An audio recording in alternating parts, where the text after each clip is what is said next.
Hello, this Mason the Brock Henderson here. This shirt just sums up how I feel right now.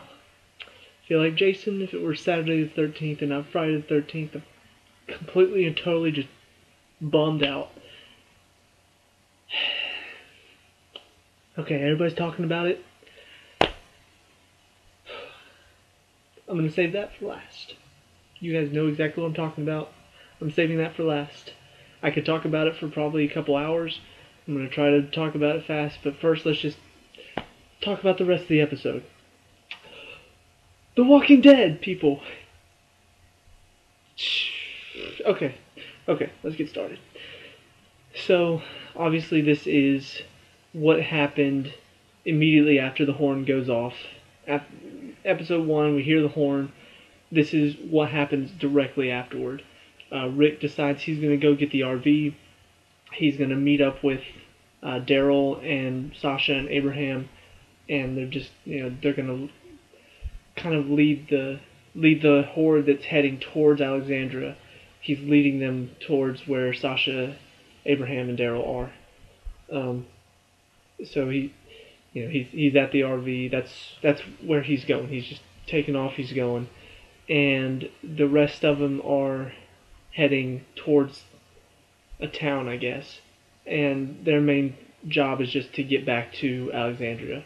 But first, they have to head through a small little town, which actually is filmed not even 30 minutes away from my house, Hampton, Georgia. And I've ridden through there before. My parents own a restaurant right next to Hampton, so it was pretty cool seeing the town and knowing, hey, I know that building. They had the glasses store. They had a couple other stores I've seen before. One second.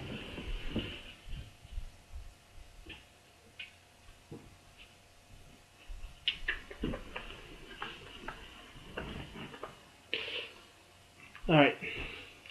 It's actually a text message this time, not an email. Thank goodness. So anyway, they're heading through this town. On the way back to Alexandria, it's Glenn, Michonne, Nicholas, David. I can't remember the name of the guy with the glasses. The one that Eugene made the hair comment to, which was hilarious. But they're all heading into this town, and on their way there, this one guy, because Alexandrians are just stupid for the most part, this one guy just starts mouthing off about, Rick is, he doesn't care about us. He's the reason why we're in this situation. He's the reason that people died. And he killed Carter. And like, dude, he got bit. He was turning. Of course he had to stab him. And of course that guy dies like not even 2 minutes later. So it's kind of become the known thing about the show. If you disagree with Rick, you're probably gonna die. So anyway, but that guy gets killed off instantly. Don't even know his name. But so that's when Rick kind of splits off from the group, and then as they're going, the main group besides Rick encounters a bunch of walkers, and they start taking them down. And this one guy that you can just tell has no business being there. I think they said his name was Sturgis. I think he was wearing the hat, and he shoots one of the guys in the leg, and now he's hobbling, and that guy just takes off. So they're left to deal with all the rest of the walkers. Another stupid Alexandrian. Just for reference, I am going to talk a bit about The Talking Dead, which if you have not seen, it's the after show. It's really good. There's nothing. It doesn't spoil anything. It's pretty much fan made. The guy that hosts the show is just a fan of the show. He doesn't really have any ties to it, but they have interviews. They have famous people. They had I think I said this in the other Walking Dead review. They had Paul Bettany, Jarvis from Iron Man, or Vision from the Avengers: Age of Ultron. They had him there, so they just have actors and other directors and writers come in. Sometimes they have some of the actors and actresses from the show, and generally they talk about that week's episode. So pretty much what I'm doing, just famous people. Um, but anyway, I'm going to reference that a little bit because there's some things they said that I will talk about. So that group keeps heading towards Alexandria. Like I said, they come to this town that was filmed in Hampton, and they kind of split off because they know the herd's going to be there soon. They see the guy with the hat just got killed by a bunch of walkers, and Nick and Glenn decide they're going to go set a fire to this feed store to kind of draw the herd that way, away from Alexandria. Um, and then Michonne and the rest of the Alexandrians hide inside this pet shop, and they decide they're going to wait to see what happens. Uh, so I'm going to leave the two for now, for obvious reasons. I'll come back to it. I'll talk about it. Just my stomach's churning right now. I don't know if you guys are experiencing the same feeling, but yeah, just anyway. So as they're in this shop, one of the guys has gotten bitten, which it was one of those where did this walker come from moments. It's only happened like 2 or 3 times in the whole show, which is pretty impressive because they could have done several stupid things. One in particular is when they were at the prison in season 3 or 4, and they're walking through all the dark catacombs, and they just walk by this one walker. And he's just sitting there against the wall like he's dead.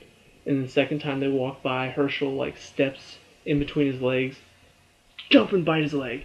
I'm like, wait a second. He would have gotten up. They would have known walkers don't play dead. Come on now. So that was dumb. And then this one, just they're all standing there after they had defeated all the walkers, and the hat guy ran away.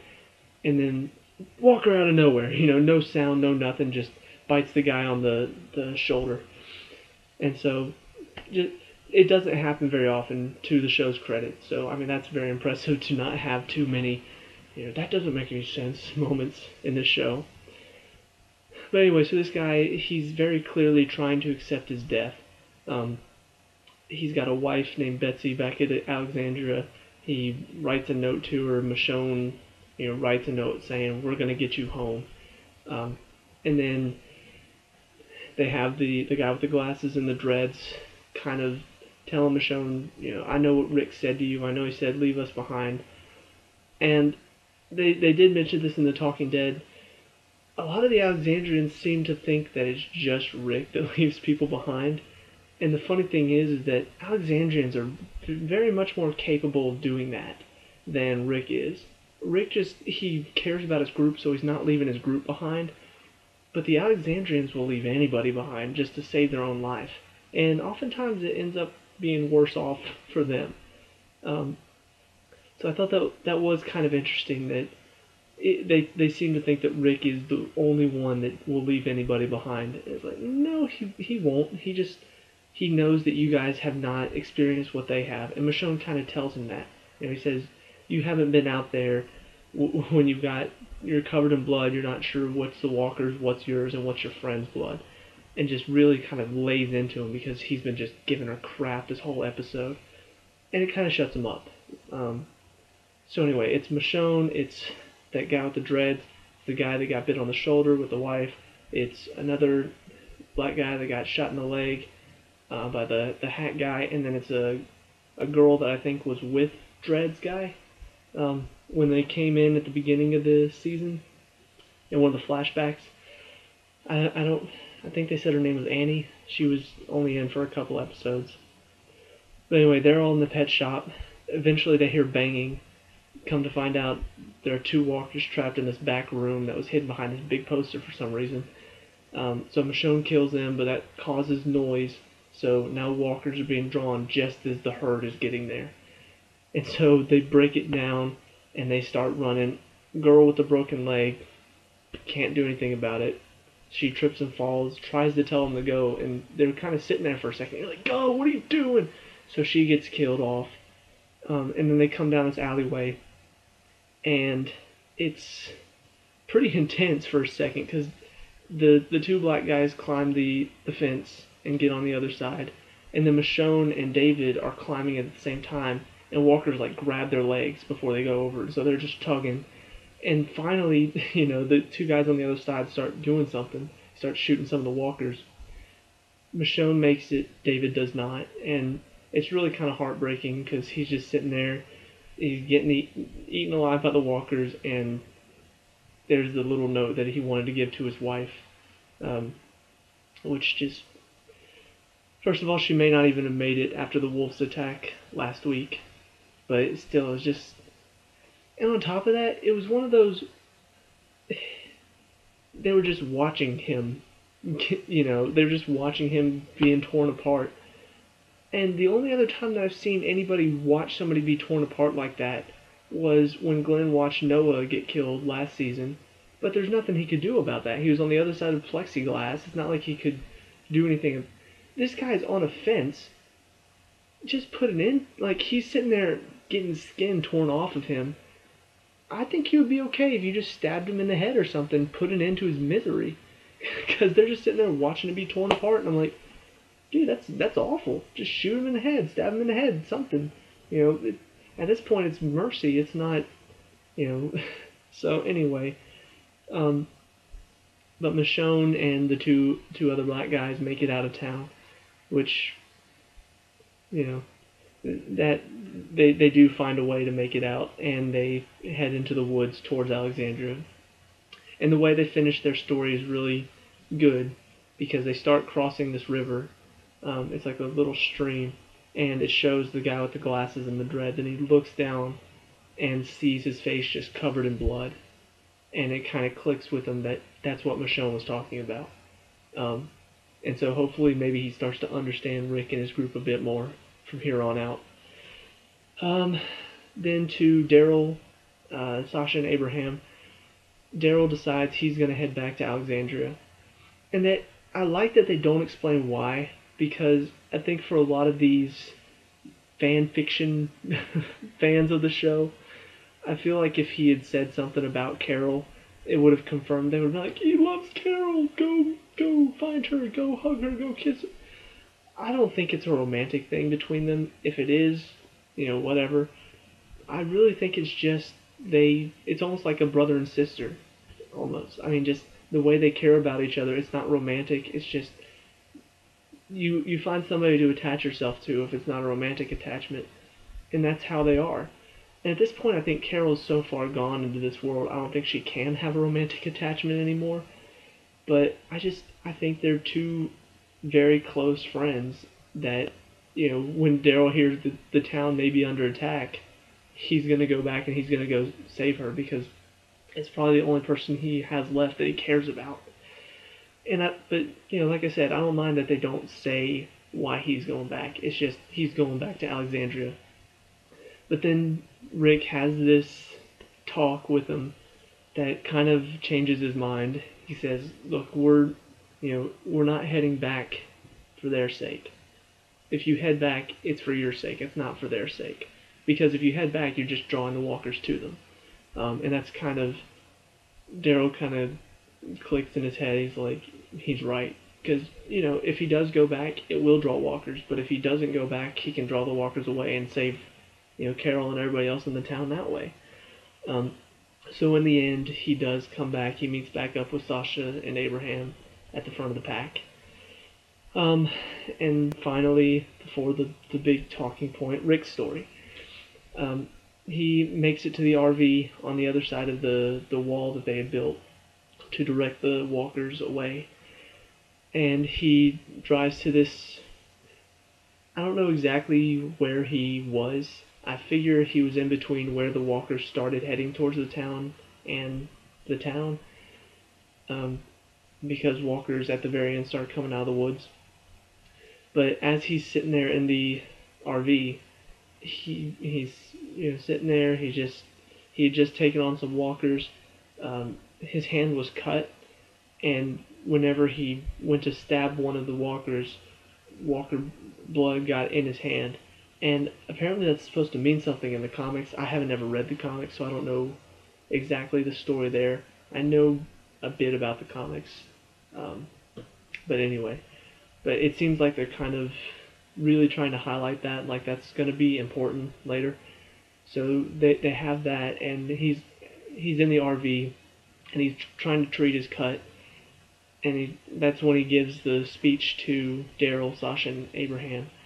And then out of nowhere, wolves bust open the door and try to shoot him. He takes down 2 of them, and then after he's done with that, looks in the rearview mirror, sees a few more wolves coming up, grabs an assault rifle, just lays into the side of the RV, taking them all out. And it ends with him in the RV, typical zombie TV show movie cliche. The RV won't start, and seeing that so many times is just, this is probably only the second time they've ever done this, but I've seen it, like, they did it in World War Z several times, they did it in Zombieland so many times. Those are the only 2 zombie movies that I've seen, which is weird, and somehow that cliché's already gotten old for me. But anyway, he's trying to start it, it won't start, he hears the walkers coming from the woods, and that's where they leave off with him. But that was the actual end of the episode, because they decided not to end with the other part because they wanted us to suffer through about 13 more minutes of the episode after they decided to rip out our hearts. Okay. I'm just going to tell the story, and I'm going to give my opinion on it. And, okay. Nick and Glenn, you can see Nick's having trouble throughout the whole episode. Like, you can see he's getting into his head a lot. And you're not really sure why, you just know that he's probably struggling with his thoughts. You know, a lot of just the weight of what he's done. And so, after they separated from the rest of the group, from Michonne and all of them, Nick's trying to lead Glenn to this feed store so they can burn it and draw all the walkers away. And it's funny because driving through Hampton, there's this one building that's burned down, and I thought to myself, what if they burned that down for the show? What if it was just an abandoned building they decided to burn down for the show? That would be cool. As it turns out, they show the burned down building. It was a barbecue place that actually did burn down in real life. But they show that building, and it's the feed store. It's already been burned down. And so they're trying to find, another place to go. That's when the herd comes. They end up at a fence. There are walkers on the other side of the fence, and so they're just coming down this alleyway. There's nowhere to go. There's a dumpster right there, so they start shooting walkers as they're coming. They get up on top of the dumpster, and you can just see Nick he's so overwhelmed by what's going on. He can't hear anything. He's just looking at all the walkers. And Glenn, finally shakes him until he can hear him. He's like, Nick, look at me, look at me. And Nick just gets this look on his face. He's like, thank you. Puts a gun to his head, shoots himself in the head. And you can just... You knew Nick was about to shoot himself. And then he falls, and Glenn falls with him. And then they show Glenn just getting torn apart by zombies. Okay. I'm just going to go ahead and give you a warning.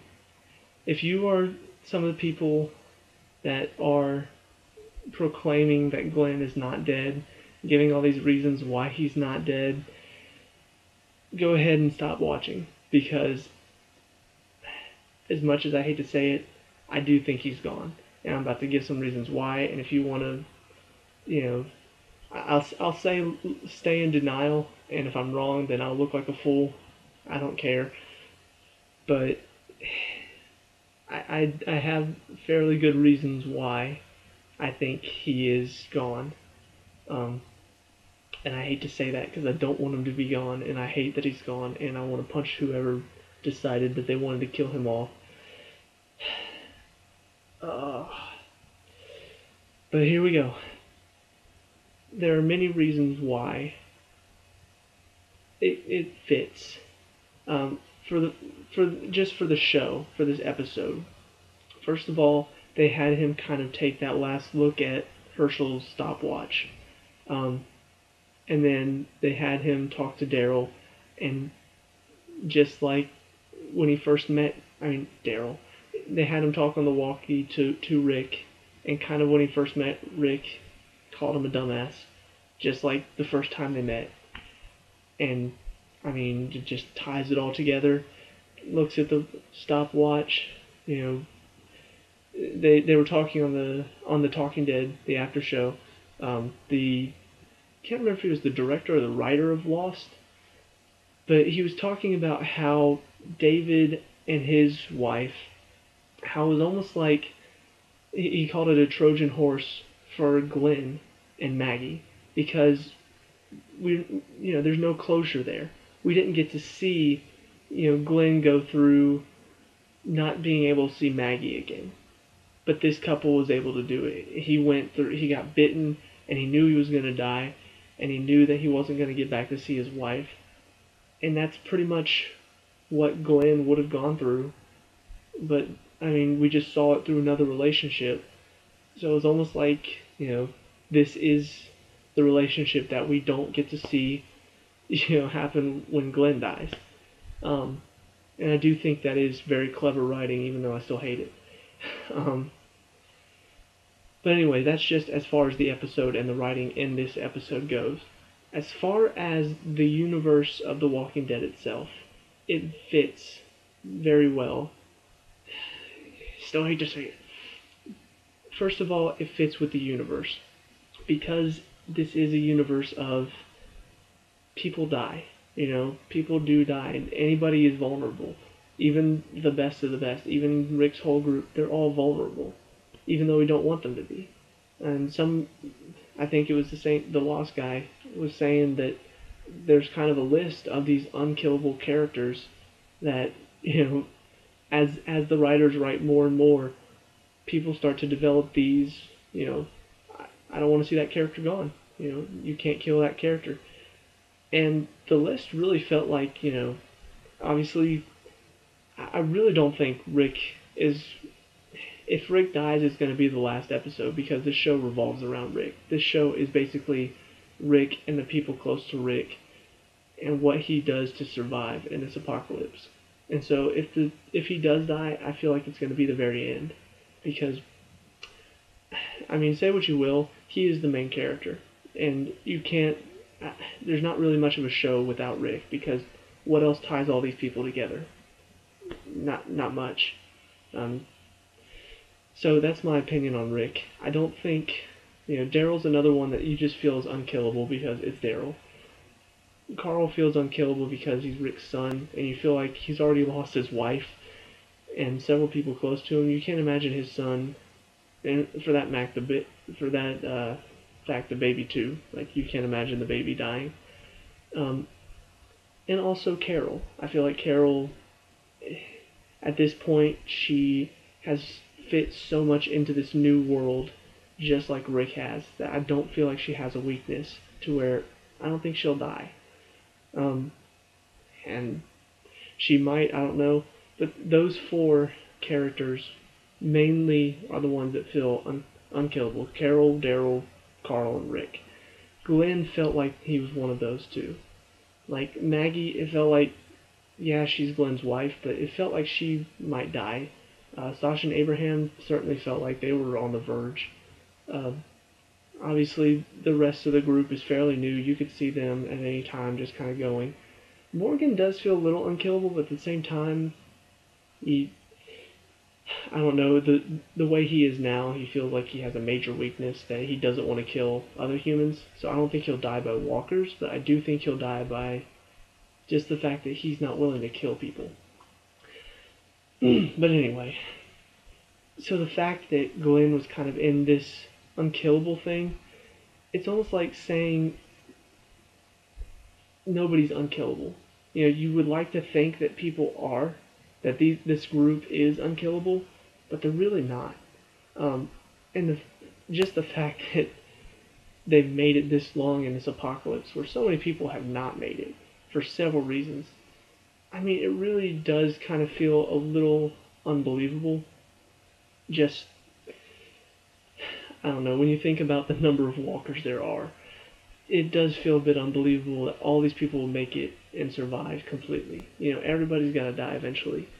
And that's kind of what this universe feels like. It just feels like any of them could die. And even though you don't want them to, they could at any moment.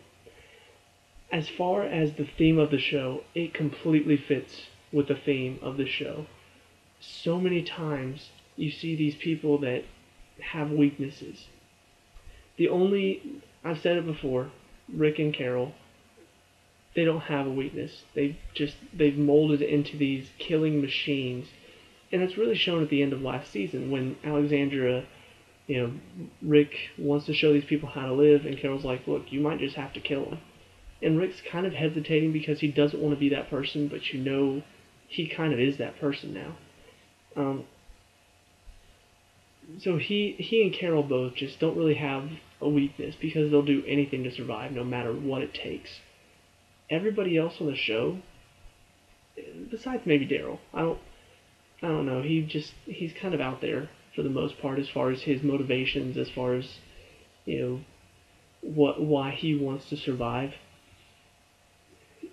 Everybody else has some sort of weakness.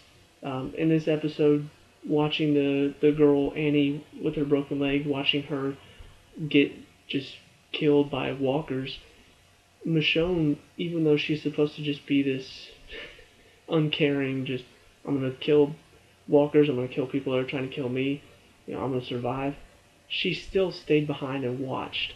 Whereas Rick would have, he may have waited a second, but he would not have waited as long as they did. He would have just taken one look and kept going. And so Michonne still does have a bit of a weakness. She's not completely unattached from the old world, I guess, is the right word for it.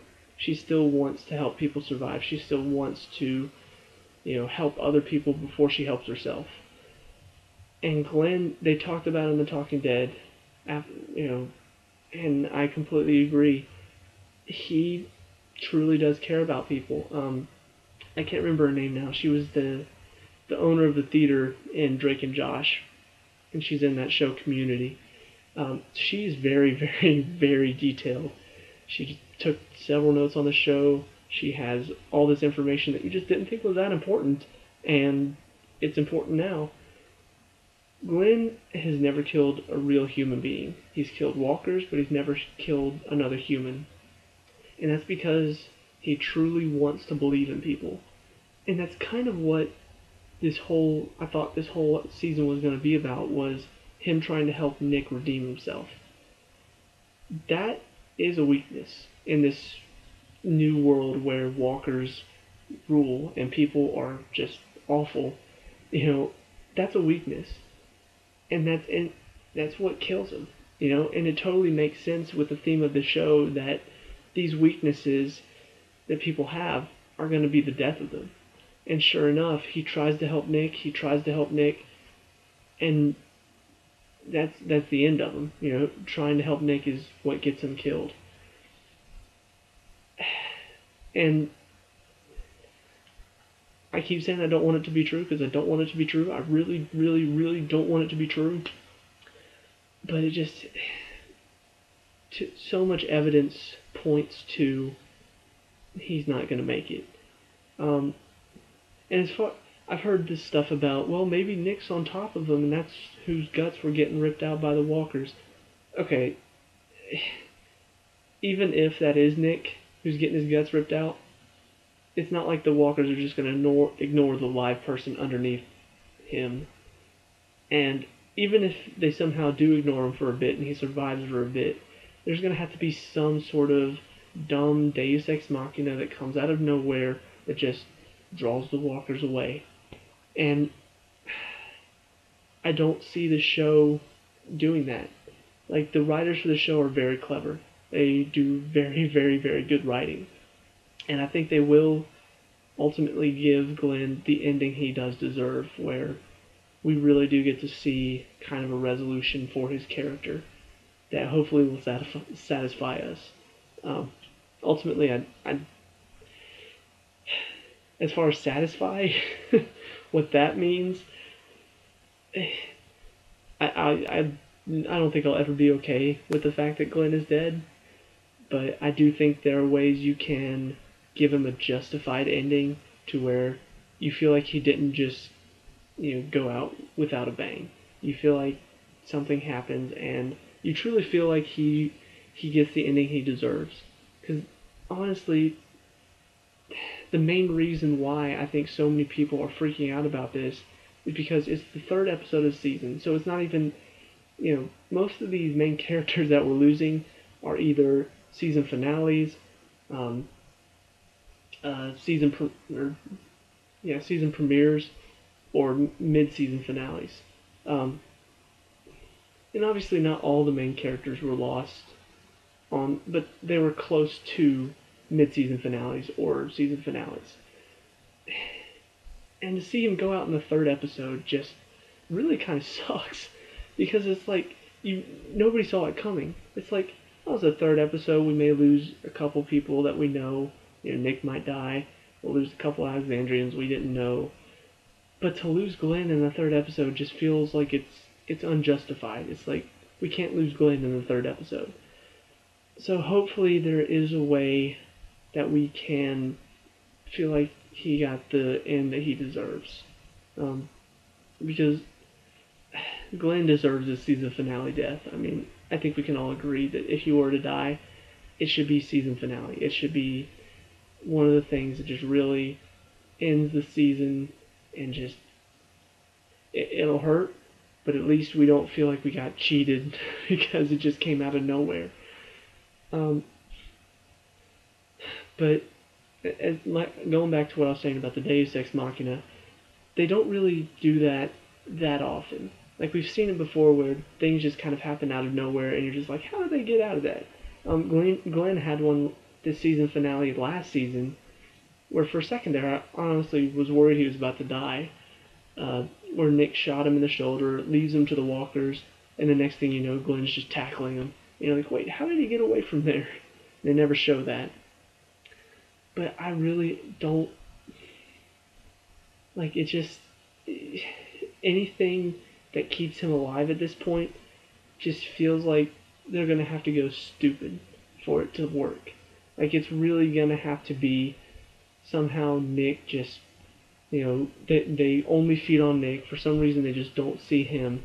And then for some reason, somebody just happens to be driving by with a semi, happens to honk their horn at the right time, draws all the walkers away, and just, I don't know. If they do it, it'll be bittersweet because, yay, Glenn's not dead, but at the same time, I feel like it's going to be really stupid for them to keep him alive. And if he is gone for good, I hope the writer of the show did write to the Talking Dead, because from what he wrote, you can tell he does care about the show, and he says that he's very much like us, like he does care about the characters, and writing this episode was very hard, and that's nice to see. It's nice to see that they do care about the show and about the characters and about us, the audience. But he did write and say that we will see Glenn again in some form. So in other words, he's not saying Glenn's alive, but he's not confirming he's dead. And so it's just, I don't know. I do think it's clever for him to do that because not saying anything will just let people run wild with it. In this way, it kind of feels like he is saying that it's the end of Glenn, but it's not just going to be, oh, Nick shoots himself, Glenn falls into the crowd with him, and that's it for Glenn. He just dies. It does feel like they're going to do his character justice. So, if I'm wrong about Glenn being dead, I will start off with like a full minute of calling myself an idiot, saying I'm sorry on the review for that episode, unless it's really dumb.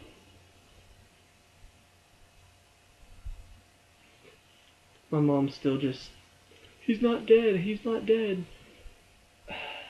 I can't imagine. Anyway, so probably the hardest review I've done so far. And man. Um, so if you do happen to be following my channel at this point, though, I just little update on what is to come very soon. Obviously, got Gotham and Fargo reviews tomorrow night. I'll try to record Supergirl and try to watch it, and Tuesday's going to be very busy for me, so if I don't get the reviews recorded Monday night, and if I'm not able to watch all 3 shows and get them all reviewed Monday night, it may be a little while before I get those reviews out, so bear with me. But also, on the way, I am currently rewatching season 1 of Agents of S.H.I.E.L.D. on Netflix, just binge watching it, because, like I said in the Agents of S.H.I.E.L.D. first through third episode review, I feel like just recapping it doesn't really do it justice. And I thought about just go ahead and shooting a review, but honestly, it was so hard to remember because it's been so long. So I'm reliving it, and I hope to get a review on that fairly soon.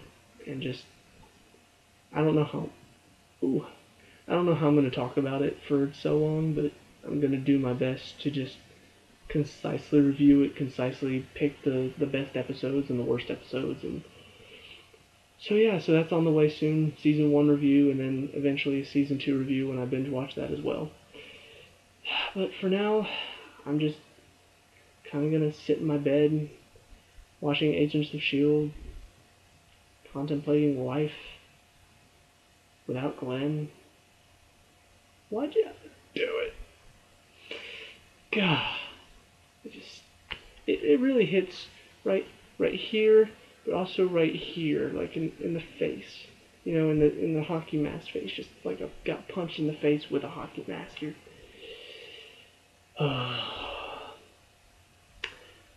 Okay, so I think I'm done talking for now. I got nothing else to say that is appropriate to say on YouTube. So, I'll see you guys next time. Bye.